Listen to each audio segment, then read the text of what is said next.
por solicitação da coordenação do sindicato, para esclarecer para a categoria a respeito do processo, né, do precatório, né, como é assim chamado, né, que é essa verba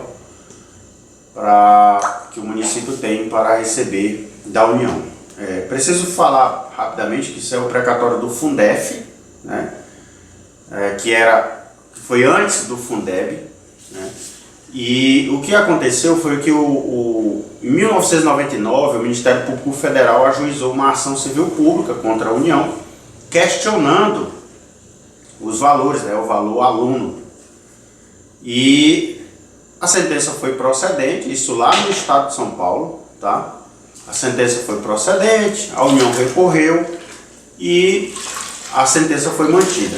O que aconteceu? Como se tratou de uma ação civil pública ajuizada pelo MPF, Ministério Público Federal, os municípios, Brasil afora, começaram a usar esse título judicial, como a gente chama no direito, né, no direito processual civil, começou a utilizar esse título judicial, essa sentença, para executar, para cobrar a União, dizer assim, olha, o assunto já foi discutido, o objeto, eu só quero agora o valor que eu tenho direito a receber. O município de Marabá, então, usou esse título judicial em um processo aqui em Marabá, na Justiça Federal de Marabá. Esse processo veio tramitando. No ano passado, o juiz determinou que fosse expedido o precatório. E esse ano, saiu então agora, recente, né, a primeira parcela. Porque ainda faltam outras duas, de acordo com o que está previsto hoje na Constituição Federal a respeito de como que são pagos os precatórios. Então esse ano foi o valor equivalente a 40% do montante. Uma segunda parcela virá no valor equivalente a 30% e a última parcela no valor equivalente a 30%. É preciso deixar bem claro que, por que eu mencionei essa situação de 1999? Porque mais recente, acho que mais ou menos uns 4 ou 5 anos atrás, se não estou enganado, a União ajuizou uma ação rescisória que tramita no Tribunal Regional Federal lá em São Paulo.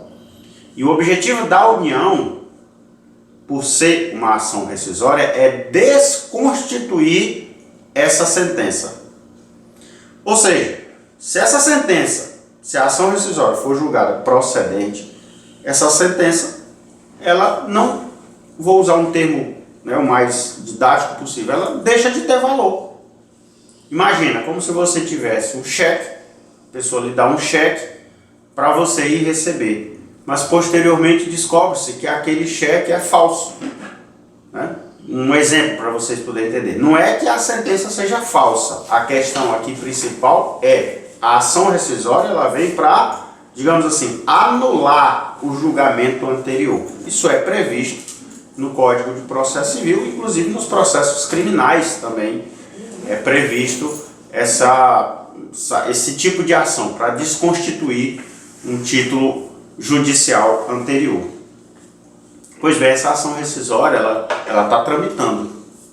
E a União tem utilizado uma decisão lá de trás nessa ação rescisória para dizer que esse precatório, que o município não pode receber ainda esse valor.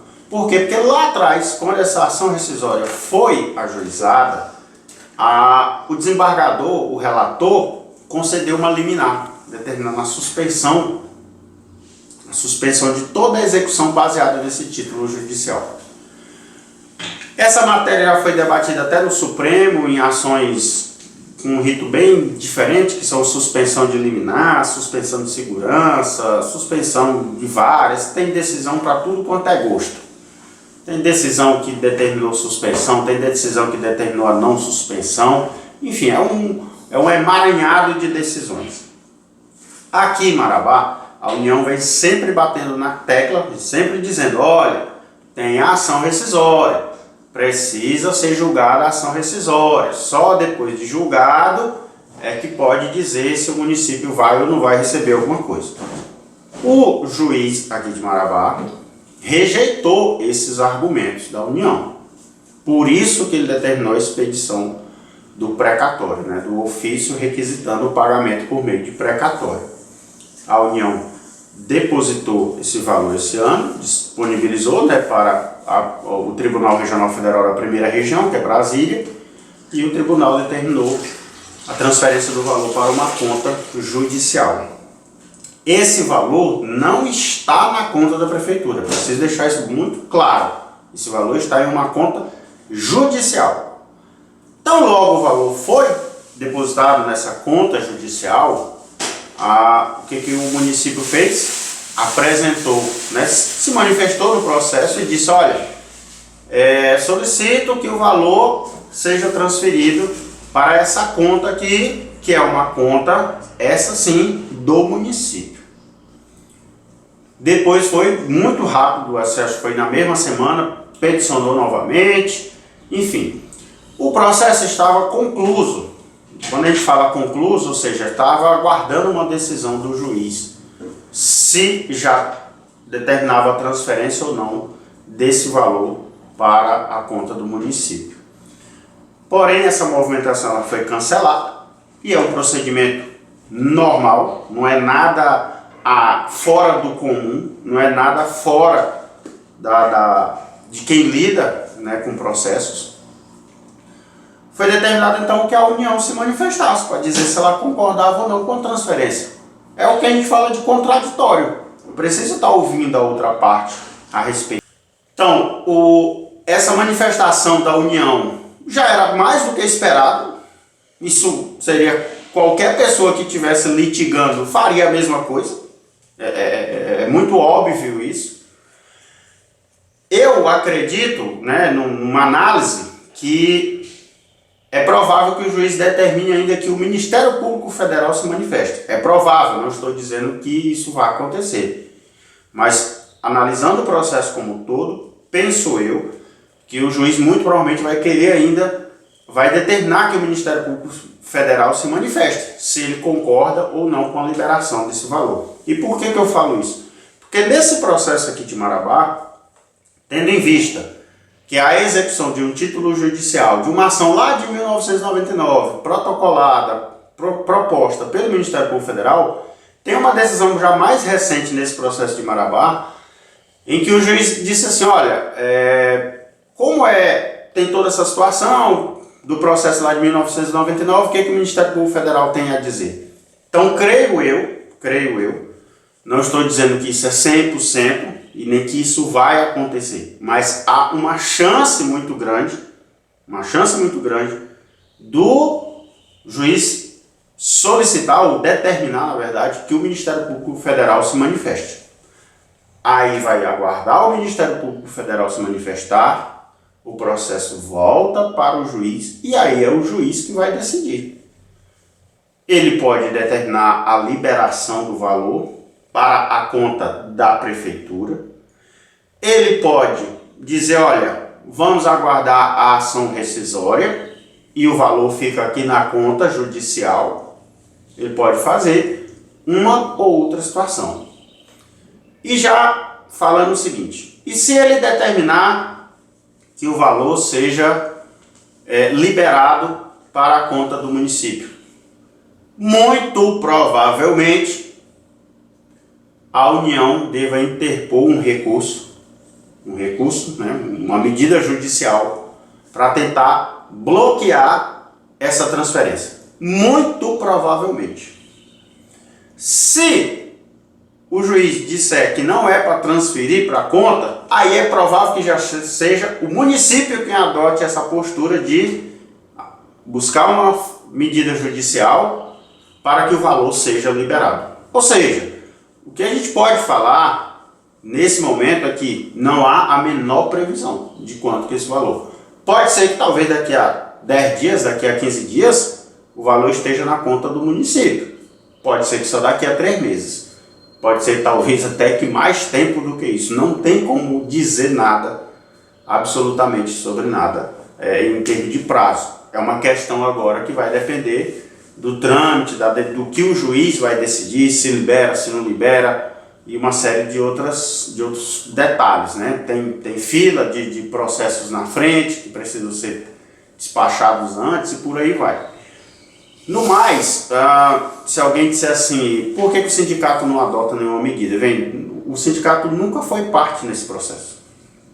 Além disso, a luta que teve, né, dos sindicatos foi que tivesse uma lei federal que garantisse a distribuição desses recursos. Essa lei federal já existe, está em pleno vigor, e o município de Marabá, inclusive, para regulamentar no âmbito municipal, já teve também a lei aprovada pela Câmara de Vereadores agora no mês de julho. Então, nesse ponto, o que cabe ao sindicato é ficar monitorando nessa liberação ou não desse valor, se vai ter recurso de alguma parte ou se não vai ter, e depois acompanhar todo o procedimento, digamos, de uma espécie de cadastro para que as pessoas possam se habilitar e no final ser apurado, inclusive, quais são os valores. É preciso deixar bem claro também que a lei federal, ela delimitou, né, quem eram as pessoas que tinham direito. Então, tem que ser pessoas que trabalharam, né, que estavam trabalhando naquele determinado período, certo? Isso é muito importante. Então, imagina uma pessoa que ingressou como professor aqui no município de Marabá, já agora, mais recente, principalmente do último concurso, lá não está previsto. Lá na lei municipal, inclusive, delimitou quais eram as pessoas. E se a pessoa já tiver aposentada, vai ter direito. E se a pessoa que trabalhou lá naquela época já faleceu, aí os herdeiros terão que se habilitar, né? Então, aí eu não sei como que o município vai querer processar isso, se vai exigir que seja o espólio daquela pessoa que já faleceu, ou se basta provar, por exemplo, que era filho ou neto, se for o caso, ou esposo ou esposa. Então é uma série de detalhes ainda que precisam ser observados até que finalmente possa dizer assim, não, o valor caiu na conta do servidor ou da pessoa que era servidor na época. O que eu posso dizer mais uma vez é isso: não façam conta achando que talvez daqui a 15 dias ou que talvez daqui a 20 dias ou 30 dias aí vai ter dinheiro na conta de alguém, porque se a gente for observar todos os prazos, é muito mais do que isso. Só imaginem apenas o seguinte cenário: se hoje o valor estivesse na conta do município já, todo esse procedimento de fazer, de cadastrar, digamos assim, ou de habilitar as pessoas que teriam direito, inclusive os herdeiros, imaginem só quanto tempo que não vai demorar isso. Então é um procedimento que não é tão simples assim. Não envolve pagar 2 ou 3 servidores, envolve pagar centenas de servidores, e muitos já faleceram. Tem que vir os herdeiros, tem herdeiro que mora fora, muito provavelmente tem algum herdeiro que mora até fora do Brasil. E como é que vai fazer? Então é todo um procedimento, inclusive para poder no final apurar o valor para cada um.